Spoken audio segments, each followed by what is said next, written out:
Welcome you all to let's crack it with Vijay Gupta. तो ये है डेली करंट अफेयर्स फॉर 21 जून।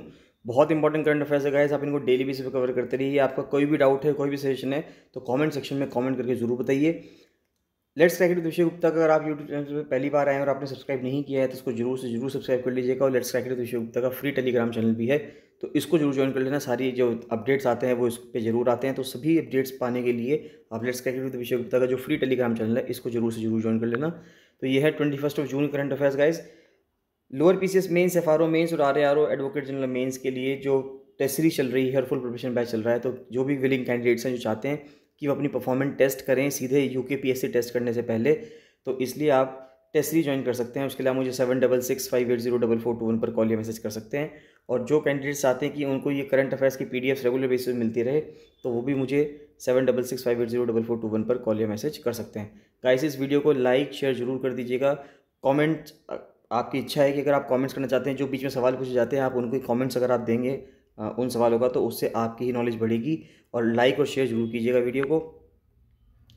चलिए स्टार्ट करते हैं आज की करंट अफेयर्स। तो सबसे पहले GS1 से जो न्यूज़ आ रही है, GS1 की ज्योग्राफी की न्यूज़ है सबसे पहले। तो सबसे पहले न्यूज़ ये आ रही है कि मरीन हीट वेव, यानी कि जो एक तो हीट वेव होती है जो हमारी चल रही है धरती पे जो चलती है, साथ साथ एक हीट वेव समुद्र में भी चलती है। तो ये कहा जा रहा है कि जो सुपर साइक्लोन अम्फन आया था 2020 में वेस्ट बंगाल में, जिसने बहुत ज़्यादा तबाही मचाई थी, तो वो एक स्टडी की जा रही है। और जो रिसर्चर्स ने पाया है कि मैरीन हीट वेव इसके पीछे कारण था। यानी कि समुद्र में जो हीट वेव चल रही थी, एक गर्म जो लू चल रही थी, एक मान के चलते हैं हम, तो उसके वजह से साइक्लोन अम्फन आया। तो rising green house gas emission ये प्राइमरी फैक्टर है फॉर द एंथ्रोपोजेनिक, यानी कि ह्यूमन इंड्यूस्ड क्लाइमेट चेंज का। यानी कि जो ग्रीन हाउस गैस का, जो ग्रीन हाउस गैसेस का जो उत्सर्जन जो हम बढ़ा रहे हैं, मानव बढ़ा रहा है। एंथ्रोपोजेनिक का मतलब होता है वो चीज़ें जो इंसान के द्वारा की जा रही हैं। तो इंसानी द्वारा जो कारण हैं उनके वजह से जो ग्रीन हाउस गैसेस बढ़ रही हैं, उसकी वजह से क्लाइमेट चेंज हो रहा है। The increase in carbon dioxide concentration can trap the radiation into the atmosphere. तो जो कार्बन डाइऑक्साइड का कॉन्सेंट्रेशन बढ़ रहा है, उसके वजह से एटमॉस्फेयर जो है सोलर रेडिएशन को, जो सूरज से आने वाली जो रेज हैं, उनको ज़्यादा कैप्चर करता है, और उसकी वजह से धरती का टेम्परेचर बढ़ रहा है। Not let it go into the space, और उनको वापस अंतरिक्ष में, स्पेस में नहीं जाने देता। This trapping of the extra energy increases the average surface air temperature and warms the climate that we know as global warming. तो यही जो एक्स्ट्रा एनर्जी जो हमारे वजह से, जो हमारा एक्स्ट्रा CO2 को रिलीज़ करने की वजह से जो धरती एब्जॉर्ब कर रही है, उसी की वजह से जो एवरेज सरफेस एयर टेम्परेचर है वो बढ़ रहा है, और उसी गर्मी को हम ग्लोबल वार्मिंग कहते हैं। As the capacity of the atmosphere to absorb the heat is very less, क्योंकि जो कैपेसिटी है एटमॉस्फेयर की हीट को एब्जॉर्ब करने की वो बहुत कम है।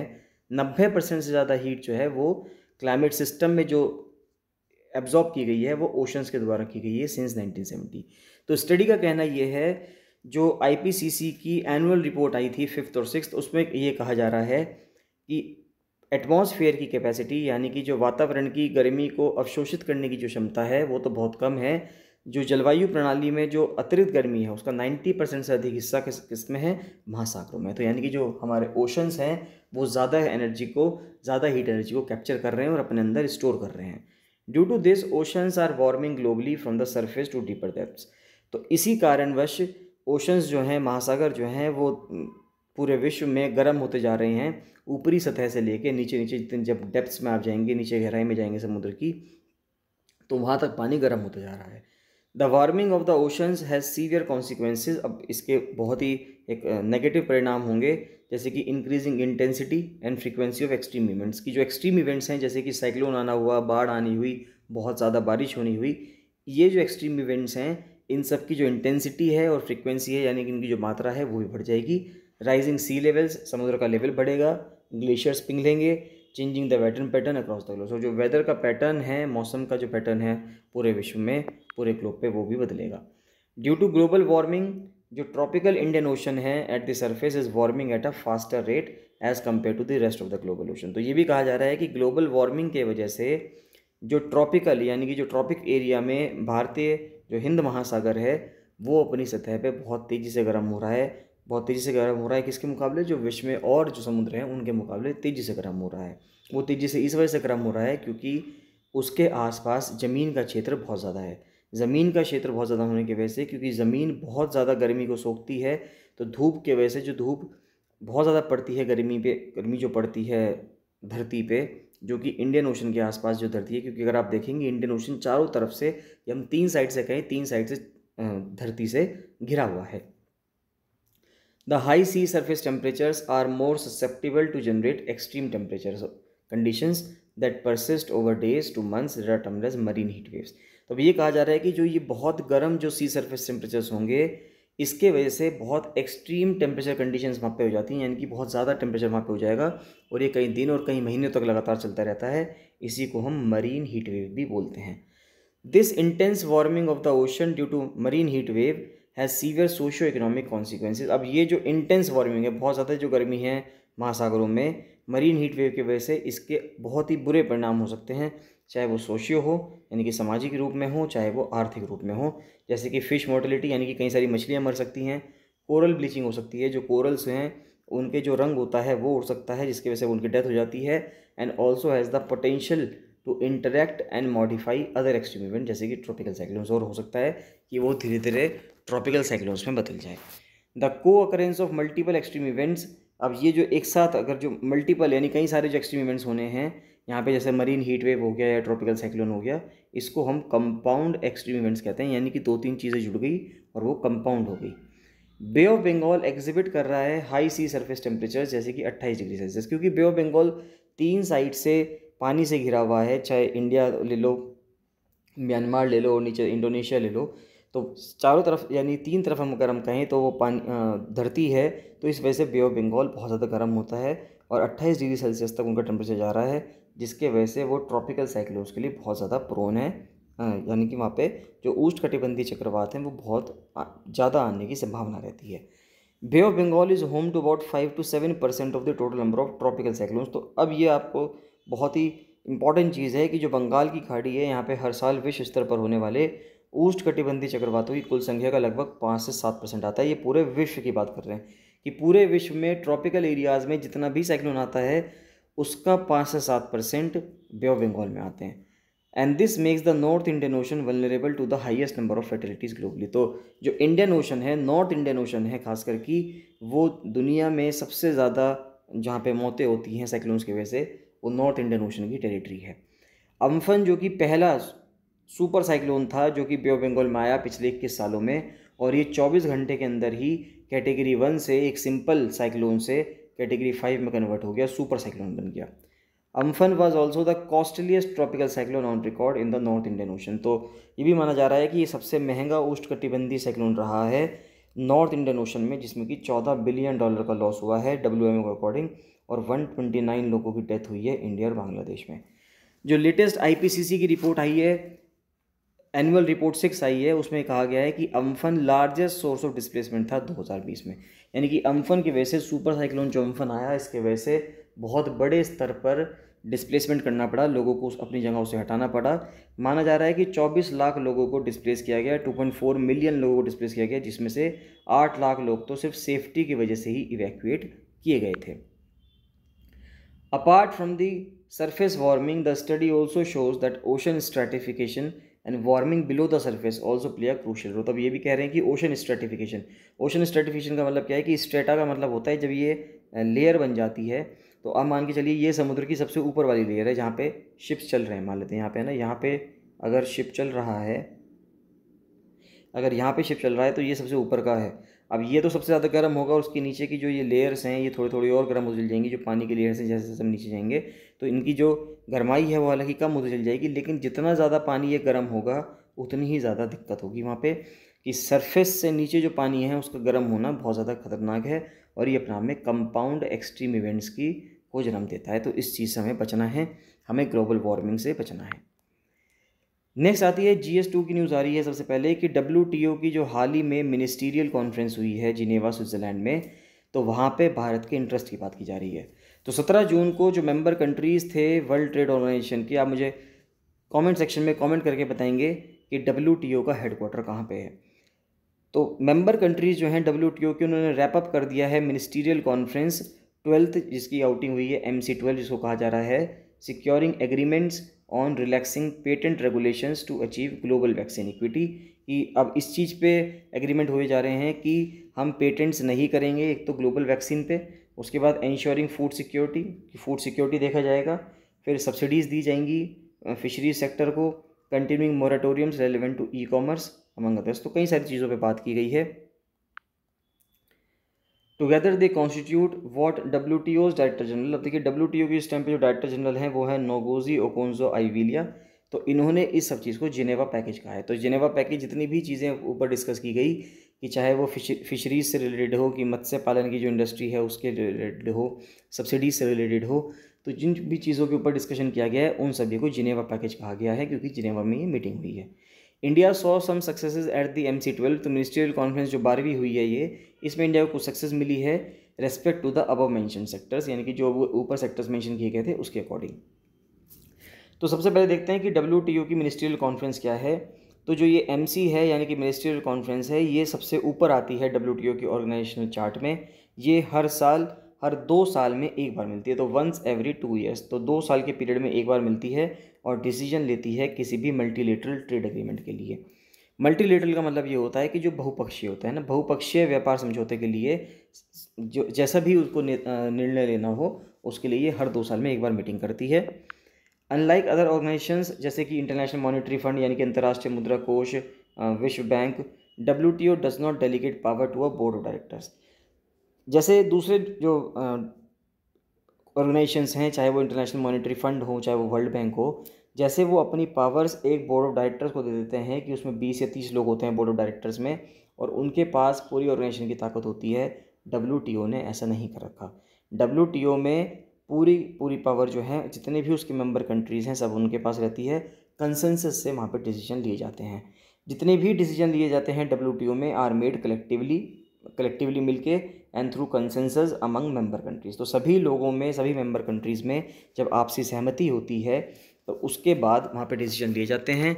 This year conference took place in Geneva Switzerland. तो इस साल जिनेवा स्विट्जरलैंड में मीटिंग हुई है, इसलिए जो वहाँ से निकल के आया है उसको जिनेवा पैकेज कहा जा रहा है। तो फिशरीज रिलेटेड एग्रीमेंट क्या है, तो भारत ने सक्सेसफुली मैनेज किया है to carve out an agreement on eliminating subsidies to those engage in illegal, unreported and unregulated fishing. तो इंडिया ने कहा है कि जो भी देश इलीगल, अनरिपोर्टेड या अनरेगुलेटेड फिशिंग में इन्वॉल्व हैं उनको कोई भी सब्सिडी नहीं मिलनी चाहिए। यहाँ पे इंडिया चाइना का रेफरेंस दे रहा है। Only exception for continuing subsidies for overfished stock is when they are deemed essential to rebuild them to a biological sustainable level. तो भारत सरकार का कहना ये है कि वहाँ पे एक्सेप्शन सिर्फ तभी होना चाहिए कि हम सब्सिडी तभी दें जहाँ से मछलियाँ बहुत ज़्यादा निकाल दी गई हैं, ओवरफिश्ड स्टॉक है, वहाँ पे हम इसको यूज़ कर सकते हैं। इन उस केस में, जिस केस में ये माना जाए कि वहाँ पे बायोलॉजिकली सस्टेनेबल लेवल पे उनको रीबिल्ड किया जा रहा है, यानी कि वहाँ पे मछलियाँ दोबारा पैदा की जा रही हैं, कि वहाँ पे मछलियों का लेवल दोबारा से बढ़ सके जहाँ से मछलियाँ बहुत ज़्यादा मात्रा में पहले निकाल दी गई थी। Overfishing refers to exploiting fishes at a pace faster than they could replenish themselves. तो जो ओवरफिशिंग है वो रेफ़र करती है टू एक्सप्लॉइटिंग फिशेज़, कि हम ओवरफिशिंग का मतलब क्या है कि हमने फिशेज़ जो हैं बहुत ज़्यादा मात्रा में निकाल दी हैं और उतनी तेज़ी से निकाल दी हैं जितनी तेज़ी से वो वापस से पैदा नहीं हो सकती, रिप्लेनिश नहीं हो सकती। Currently standing at 34% as per the UNFAO। तो यूनाइटेड नेशंस का जो फूड एंड एग्रीकल्चर ऑर्गेनाइजेशन है उसके अकॉर्डिंग 34% एरियाज़ ऐसे हैं जहाँ पे मछलियाँ उनकी मात्रा से ज़्यादा निकाल दी गई हैं, यानी कि ओवरफिश्ड कर दिया गया है।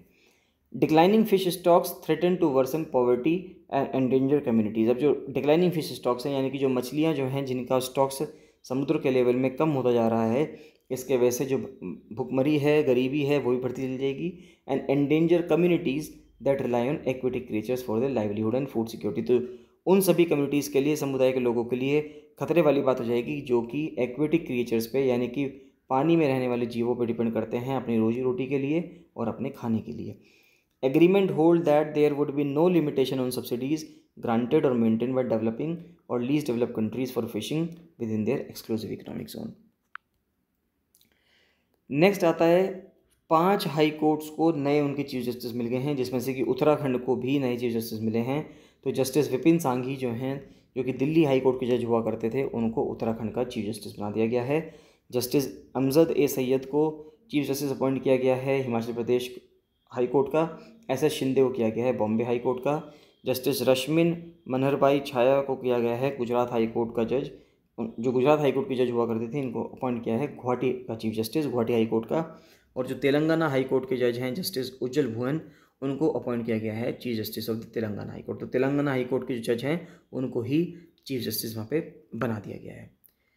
नेक्स्ट आता है rules govern the behaviour of high officials of the government. तो यानी कि कुछ रूल्स की बात की जा रही है जो कि आईएएस आईपीएस के जो रूल्स हैं, आईएएस आईपीएस किस तरह से गवर्न होते हैं उन रूल्स की बात की जा रही है कि जो 3 ऑल इंडिया सर्विसेज हैं जिस तरह की आईएएस आईपीएस और इंडियन फॉरेस्ट सर्विस, उनको गवर्न किया जा रहा है।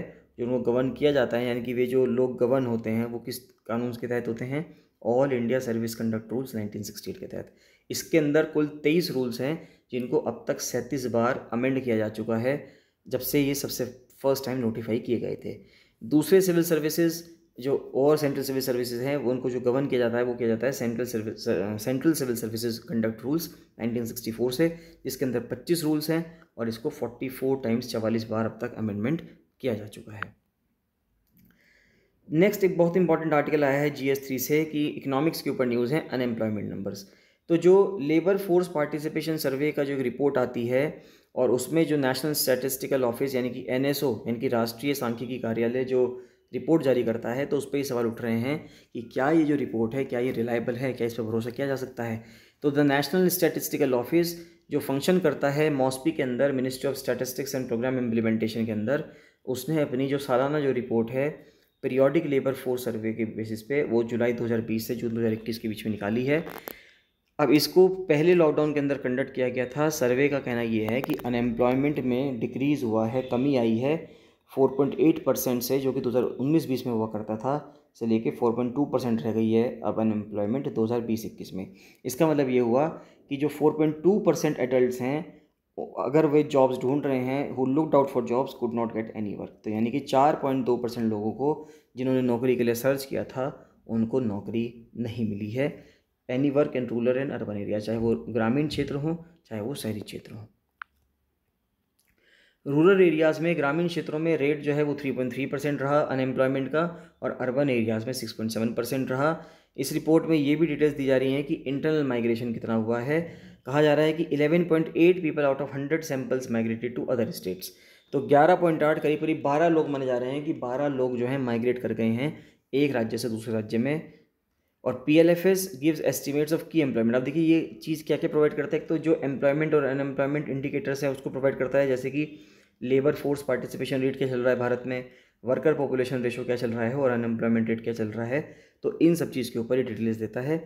क्लासिकल कीन्सियन टर्म्स में अगर हम देखें, जो कीन्स थ्योरी है, कीन्स की थ्योरी अगर हम उसकी बात करें, जॉन मेनार्ड कीन्स की थ्योरी पे, अगर अनएम्प्लॉयमेंट रेट किसी देश में 5% से कम आता है तो वहाँ पे अनएम्प्लॉयमेंट नहीं माना जाता। माना जाता है कि सभी लोग एम्प्लॉयड हैं, 5% तो अनएम्प्लॉयमेंट रेट हो सकता है। और अभी हाल फिलहाल हमारे यहाँ 4.2 या 4.4% अनएम्प्लॉयमेंट रेट चल रहा है।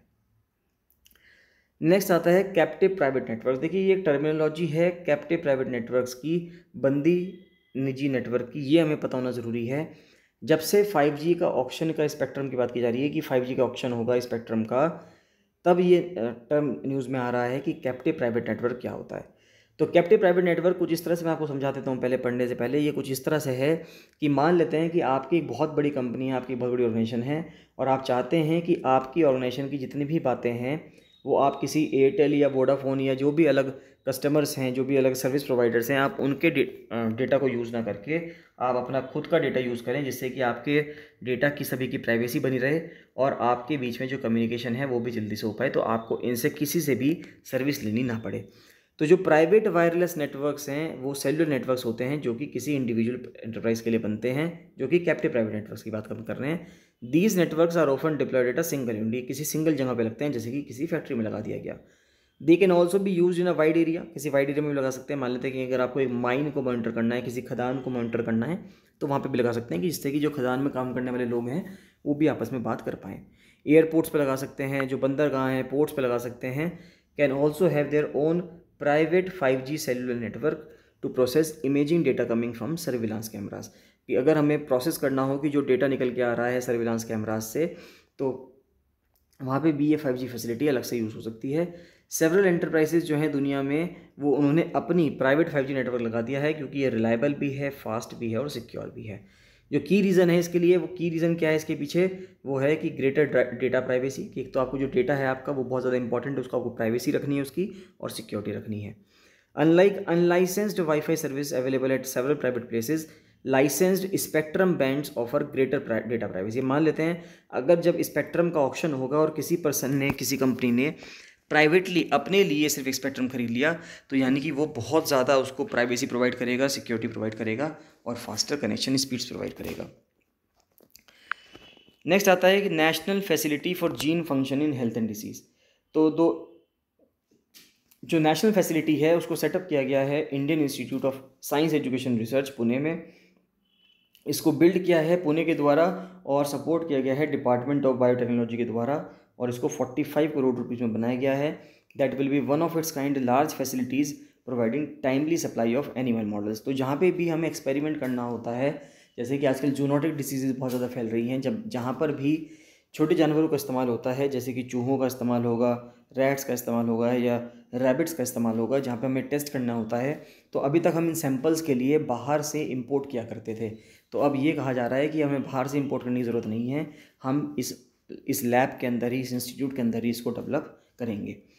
तो rats, mice, rabbits will be housed here, इनको यहाँ पे रखा जाएगा, doing away with the need to import them. पहले इनको हम क्या करते थे, इनको इम्पोर्ट किया जाता था। इसकी ज़रूरत क्यों है? इसकी ज़रूरत ये है क्योंकि with a growing zoonotic disease burden on human health there is an increased urgency to perform disease studies. क्योंकि जैसे जैसे जूनोटिक डिसीज़ बढ़ती जा रही हैं, जूनोटिक डिसीज़ वो डिसीज़ होती हैं जो बीमारियां जानवरों से कूदकर इंसानों पे आ जाती हैं, उन बीमारियों को जूनोटिक डिसीज़ कहा जाता है। तो जिस वजह से जूनोटिक डिसीज़ का बर्डन बढ़ रहा है ह्यूमन हेल्थ पे, तो एक इंक्रीज अर्जेंसी है, ज़रूरत है कि हम डिजीज़ स्टडीज़ परफॉर्म करें on physiological evidence and methods. Since human trials alone can not suffice for such studies, जो नीड है for having experimental setups using animal models have become imperative. इसलिए कि जो जानवर हैं, प्लांट हैं, माइक्रो ऑर्गेनिज्म मॉडल्स हैं, उनको टाइम बाउंड मैनर में यहीं पे स्टडी किया जाएगा। तो दैट्स ऑल। तो ये है 21 जून के करंट अफेयर्स गाइस, बहुत इंपॉर्टेंट करंट अफेयर्स है। इसमें आपको कोई भी डाउट आता है तो आप कमेंट सेक्शन में कमेंट करके जरूर बताइएगा। वीडियोस को पूरा देखा करिए जिससे कि आपका सारे के सारे करंट अफेयर्स आपके कवर हो जाएं। बाकी मिलते हैं नेक्स्ट वीडियो में। So thank you and bye bye.